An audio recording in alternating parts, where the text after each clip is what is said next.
నేను చాలా చాలా స్పష్టంగా ఉన్నాను. లా అండ్ ఆర్డర్ కనుక ఎవరన్నా సరే ఇష్టరాజ్యంగా ఎవరన్నా సరే ఇష్టం వచ్చినట్టు చేస్తే తొక్కి నారత్తిస్తాను ఒక్కొక్కరికి. మా ఇష్టం కుదరదట్లా.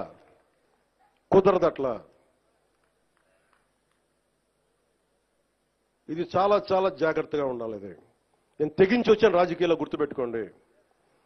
గుండాలకి చంపేస్తానంటారు నన్ను.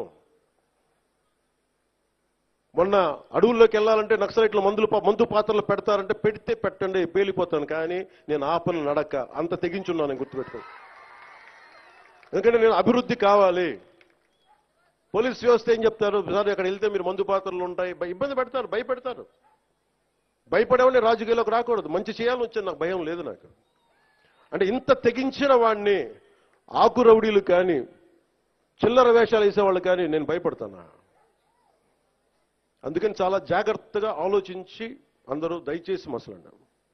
ఎందుకంటే నేను తెగించానంటే మటుకు ఇంకెవరు తెగించరు, అంత పిచ్చగా తెగిస్తాను నేను.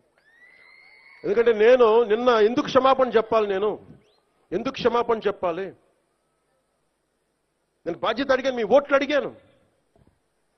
అడిగాను. నేను తిరుమల డైరెక్ట్గా నాకు సంబంధం లేకపోవచ్చు, కానీ నేను దాంట్లో భాగస్వామ్యం. ప్రభుత్వంలో మీరు నారా చంద్రబాబు గారు గెలవకపోయినా, నేను గెలవకపోయినా, 164 మంది ఎమ్మెల్యేలు గెలవకపోయినా టీటీడీ బోర్డు ఎక్కడి నుంచి వస్తుంది?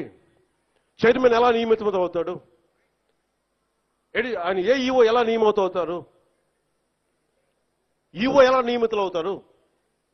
మేము గెలిస్తేనే మీరు, అది ఎక్కడి నుంచి వచ్చింది? మా గెలుపు మీరిస్తే. అందుకు మీకు నేను క్షమాపణలు చెప్పాను. Please subscribe .news.